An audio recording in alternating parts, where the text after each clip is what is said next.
नमस्कार, DD sports के खास कार्यक्रम स्पोर्ट्स डगआउट में आप सभी का बहुत स्वागत है और मैं हूं आपके साथ वक्ता दुबे।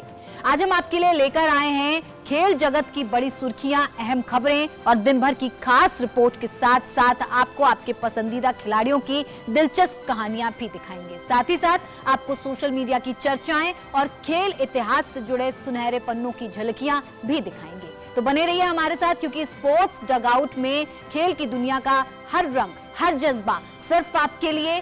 शुरुआत करते हैं आज की बड़ी सुर्खियों के साथ।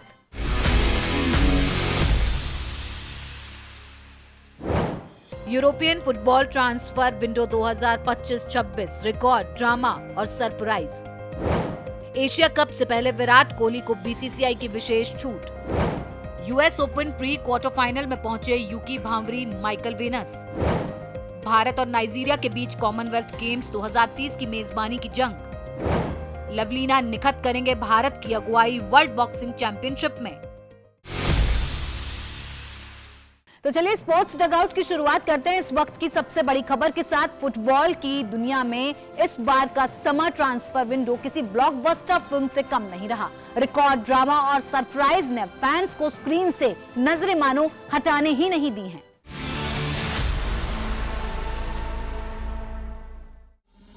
सबसे बड़ी सुर्खी बनी लिवरपूल की मेगा डील।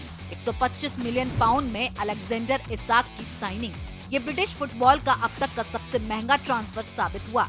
लेकिन इसी बीच Crystal Palace defender Marc Guehi का सौदा आखिरी पलों में रुक जाना डेडलाइन डे की अनिश्चितता को साफ दिखा गया। लिवरपूल ने इस बार जमकर पैसा खर्च किया। फ्लोरियन विर्ट्ज समेत कई बड़े नाम जोड़े गए और डार्विन नुनेज व लुइस डियाज जैसे खिलाड़ियों को विदा किया गया। कुल मिलाकर क्लब का खर्च 400 मिलियन पाउंड से भी ऊपर चला गया। दूसरी ओर मैनचेस्टर यूनाइटेड अपने ऐतिहासिक निचले पायदान के बाद रीबिल्ड मोड में नजर आया।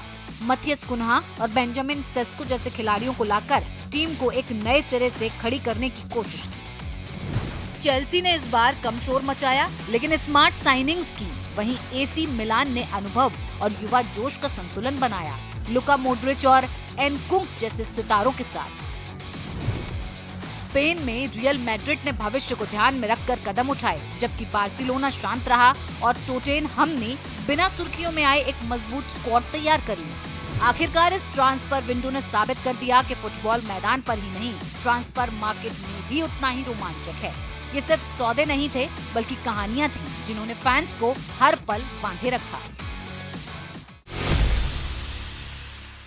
एशिया कप से ठीक पहले भारतीय क्रिकेट टीम में एक खबर सुर्खियों में बनी हुई है। भारतीय क्रिकेट टीम के वरिष्ठ बल्लेबाज विराट कोहली को लेकर बीसीसीआई ने एक दुर्लभ फैसला लिया है। रिपोर्ट्स के मुताबिक बीसीसीआई ने विराट कोहली को उनका फिटनेस टेस्ट लंदन में कराने की इजाजत दे दी है, जबकि पूरी भारतीय टीम ने अपना टेस्ट, जो फिटनेस टेस्ट है, वो बेंगलुरु स्थित बीसीसीआई सेंटर ऑफ एक्सीलेंस में करवाया है। 29 अगस्त को हुए इन फिटनेस टेस्ट में कप्तान रोहित शर्मा, जसप्रीत बुमराह, शुभमन गिल, मोहम्मद सिराज और अन्य खिलाड़ियों ने हिस्सा लिया। लेकिन विराट, जो इन दिनों परिवार के साथ इंग्लैंड में हैं, उन्होंने वहीं फिटनेस टेस्ट पूरा किया।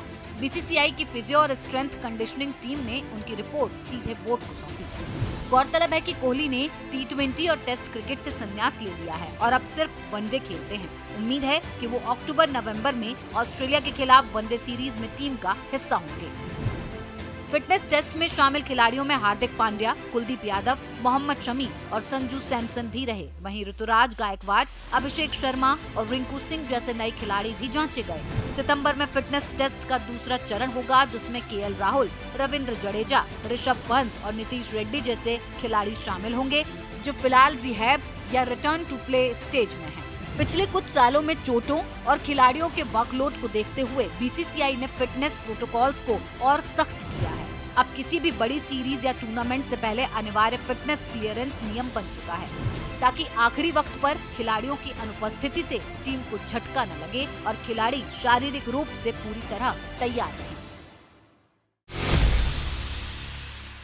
भारत को खेल महाशक्ति बनाने की दिशा में एक क्रांतिकारी कदम, राष्ट्रीय खेल नीति 2025।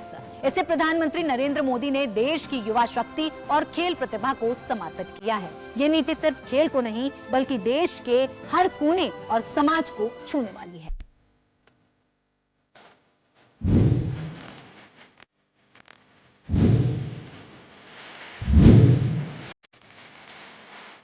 राष्ट्रीय खेल नीति 2025 का लक्ष्य है हर खिलाड़ी को समान अवसर, बेहतर बुनियादी ढांचा और एक ऐसा माहौल देना जहां खेल सिर्फ शौक नहीं, करियर बन सके। बीते दिनों मुझे कई यंग एथलीट्स और उनके पेरेंट्स के संदेश मिले। इनमें खेलो भारत नीति 2025 की खूब सराहना की गई। इस नीति का लक्ष्य साफ है, भारत को स्पोर्टिंग सुपर पावर बनाना।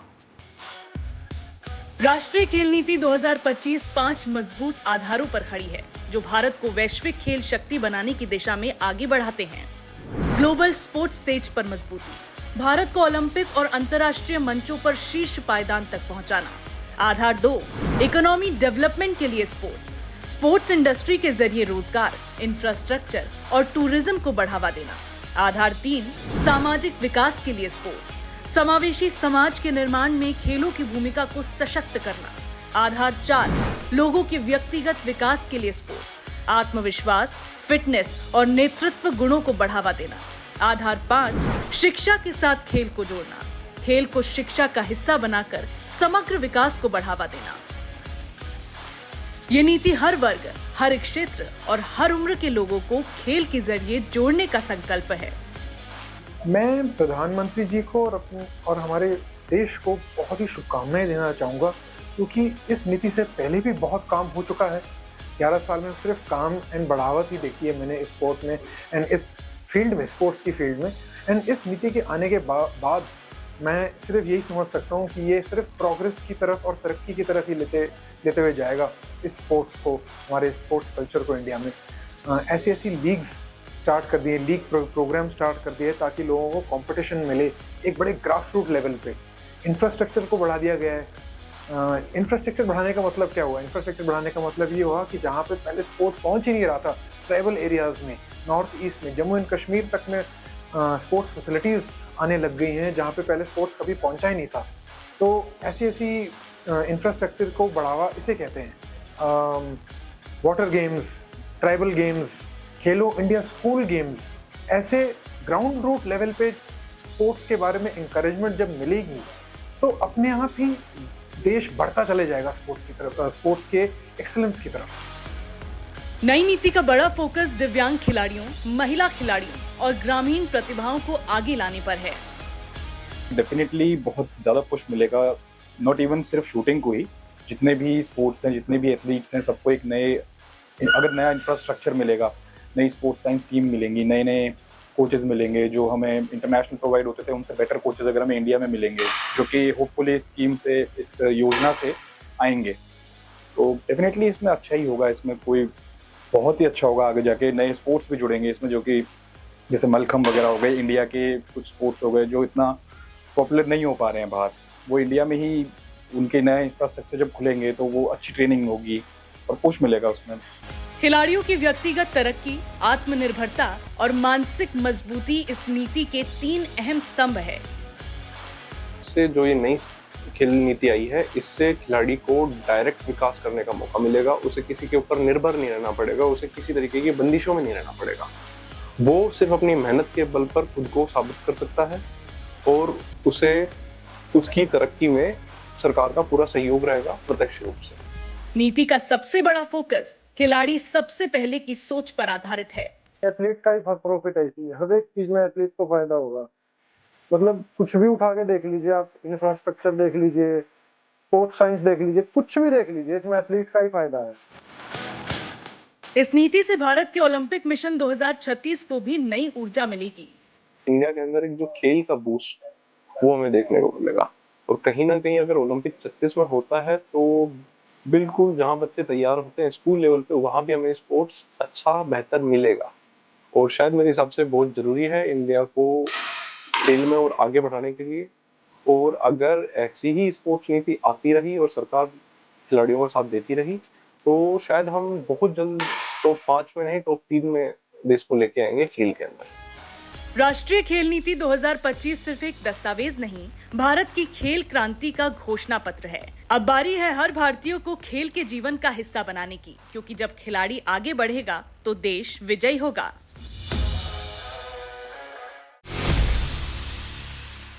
तो चलिए अब एक नजर डालते हैं सोशल मीडिया बज़ पर। यूएस ओपन क्वार्टर फाइनल्स में टेलर फ्रिट्ज को हराने के बाद नोवाक जोकोविच ने कोर्ट पर अपनी एक अलग ही झलक दिखाई।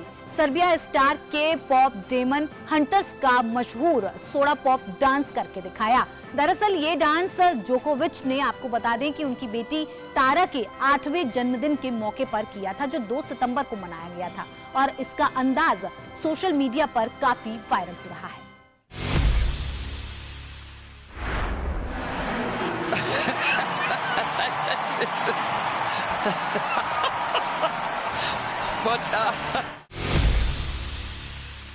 अब चलिए रुख करते हैं हमारे खास सेगमेंट ऑन दिस डे की ओर।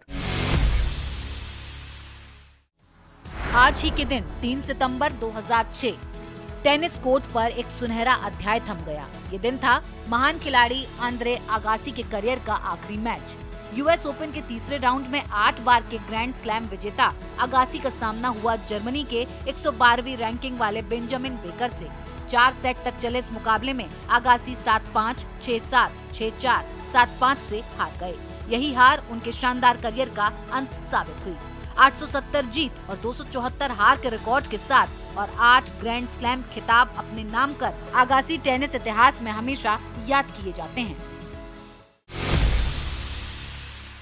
तो ये था हमारा आज का ऑन दिस डे सेगमेंट। अब बारी है हमारे स्पेशल सेगमेंट स्पोर्ट्स रैप की, जहां हम आपको दिखाएंगे देश और दुनिया की खेल से जुड़ी बड़ी खबरें। तो पेश है टॉप स्पोर्ट्स न्यूज तेज रफ्तार के साथ।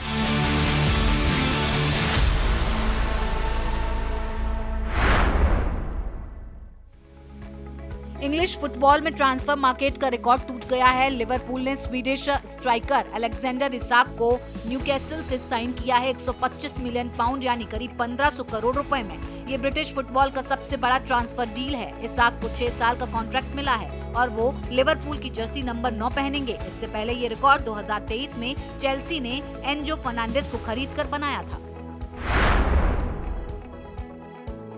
भारतीय फुटबॉल का कैलेंडर समय पर शुरू हो, इसको लेकर सुप्रीम कोर्ट ने ऑल इंडिया फुटबॉल फेडरेशन को सख्त निर्देश दिए हैं। दरअसल AIFF और FSDL के बीच मास्टर राइट्स एग्रीमेंट पर मतभेद के चलते 11 जुलाई से इंडियन सुपर लीग को ऑन होल्ड कर दिया गया था। मौजूदा करार 8 दिसंबर 2025 को खत्म हो रहा है। कोर्ट ने अभी AIFF के संविधान पर फैसला सुरक्षित रखा है, जिससे 2025-26 सीजन पर संकट गहरा गया है। डिफेंडिंग चैंपियन आरेना सबालेंका बिना खेले यूएस ओपन सेमीफाइनल में पहुंच गईं। क्वार्टर फाइनल से पहले उनकी ओपोनेंट मार्केटा वोंड्रुसोवा चोट के चलते हट गईं। अब सबालेंका का सामना होगा अमेरिका की जेसिका पेगुला से। पेगुला ने 2 बार की ग्रैंड स्लैम विजेता बारबोरा क्रेजिकोवा को सीधे सेटों में 6-3, 6-3 से हराकर सेमीफाइनल में जगह बनाई। ये पिछले साल के फाइनल की रीमैच होगी। यूएस ओपन 2025 में अब सबकी नजरें सेमीफाइनल पर हैं। सेकंड सीडेड कार्लोस अल्कराज ने चेक खिलाड़ी जिरी लेहका को सीधे सेटों में हराया। उनका अगला मुकाबला होगा 24 बार के ग्रैंड स्लैम विजेता नोवाक जोकोविच से। जोकोविच ने टेलर फ्रिट्ज को 6-3, 7-5, 3-6, 6-4 से हराया और लगातार 53वीं बार ग्रैंड स्लैम सेमीफाइनल में पहुंचे। ये उनका चौथा ग्रैंड स्लैम सेमीफाइनल है इस साल का। अल्कराज और जोकोविच की भिड़ंत एक हाई वोल्टेज क्लैश साबित होगी। भारत के यूकी भांवरी और उनके New Zealand partner Michael Venus US Open 2025 के प्री क्वार्टर फाइनल में पहुंच गए हैं। 14वीं वरीयता जोड़ी ने कोलंबिया के गोंजालो एस्कोबार और मेक्सिको के मिगेल एंजल रियस को 6-1, 7-5 से मात दी। 1 घंटे 25 मिनट तक चले इस मुकाबले में भांवरी का दबदबा साफ दिखाई दिया। हालांकि वो अभी तक किसी ग्रैंड स्लैम में प्री क्वार्टर फाइनल से आगे नहीं बढ़ पाए हैं। भारत के मिडिल डिस्टेंस धावक परवेज खान को डोपिंग के कारण 6 साल का बैन लगा है। परवेज 2021 वर्ल्ड अंडर 20 चैंपियनशिप में 4x400 metre mixed relay team के सदस्य थे, जिसने ब्रॉन्ज जीता था। 3 डोप टेस्ट मिस करने के चलते भी उन पर कार्रवाई हुई और उसके अलावा रेसलर अर्जू, कबड्डी खिलाड़ी मोहित नांदल और कई अन्य भारतीय एथलीट्स को भी 2 से 5 साल तक का प्रतिबंध झेलना पड़ा है। भारत की 20 सदस्यीय टीम वर्ल्ड बॉक्सिंग चैंपियनशिप 2025 में उतर रही है। इस दल की अगुवाई करेंगी Tokyo Olympic bronze medalist Lovlina Borgohain और विश्व चैंपियन निखत जरीन। लिवरपूल में होने वाली इस चैंपियनशिप में 65 से ज्यादा देशों के 550 से अधिक मुक्केबाज हिस्सा लेंगे, जिनमें 17 ओलंपिक मेडलिस्ट भी शामिल हैं। भारत की पुरुष टीम में नरेंद्र बेरवाल, हितेश गुलिया और अभिनाश जामवाल जैसे सितारे शामिल हैं। सिंगापुर में हुई स्विमिंग वर्ल्ड चैंपियनशिप भारत के लिए निराशाजनक रही। 20 वर्षीय Shoan Ganguly 400 metre individual medley में 28वें स्थान पर रहे। उन्होंने 4 मिनट 30 सेकंड का समय लिया, जो उनके नेशनल रिकॉर्ड से काफी धीमा रहा। जून में नेशनल्स में उन्होंने 4 मिनट 24 सेकंड का समय लेकर गोल्ड जीता था, लेकिन वर्ल्ड स्टेज पर वो फाइनल में जगह नहीं बना पाए। राजस्थान रॉयल्स के कप्तान संजू सैमसन की टीम के साथ खटास की खबरें सामने आ रही हैं। रिपोर्ट्स के मुताबिक सैमसन फ्रेंचाइज से रिलीज होने की मांग कर सकते हैं। आईपीएल 2025 में राजस्थान रॉयल्स ने 14 मैचों में सिर्फ 4 जीत हासिल की और अंक तालिका में 9वें स्थान पर रही। राहुल द्रविड़ के कोच पद छोड़ने के बाद हालात और बदल सकते हैं। इससे संजू सैमसन की कप्तानी पर बड़ा सवाल खड़ा हो गया है। कॉमनवेल्थ गेम्स के 100वें संस्करण की मेजबानी की दौड़ अब 2 देशों के बीच सिमट गई है। भारत और नाइजीरिया ने आधिकारिक तौर पर 2030 कॉमनवेल्थ गेम्स की मेजबानी के लिए बोली लगा दी है। कॉमनवेल्थ स्पोर्ट फेडरेशन ने बताया कि दोनों देशों ने समय पर प्रस्ताव जमा किया है। अब नवंबर में स्कॉटलैंड के ग्लासगो में होने वाली जनरल असेंबली में अंतिम फैसला लिया जाएगा। अगर भारत को ये मौका मिला तो ये देश के लिए ऐतिहासिक उपलब्धि होगी। चलिए अब स्पोर्ट्स रैप से आगे बढ़ते हुए बात करते हैं हमारे बर्थडे स्पेशल सेगमेंट की, जहां पर हम उन खिलाड़ियों का जन्मदिन मना रहे हैं जिन्होंने अपने खेल से सभी को प्रभावित किया है। तो चलिए आइए जानते हैं उनके बारे में कुछ खास बातें। भारतीय क्रिकेट के धुरंधर तेज गेंदबाज मोहम्मद शमी का आज जन्मदिन है। 3 सितंबर 1990 को जन्मे शमी ने अब तक 64 टेस्ट में 229, 108 वनडे में 206 और 25 T20 में 27 विकेट अपने नाम कर लिए हैं। फर्स्ट क्लास क्रिकेट में उनका आंकड़ा है 339 विकेट का। तेज रफ्तार और सटीक लाइन लेंथ से बल्लेबाजों के विकेट लेने वाले शमी को 2024 में अर्जुन अवार्ड से भी सम्मानित किया गया।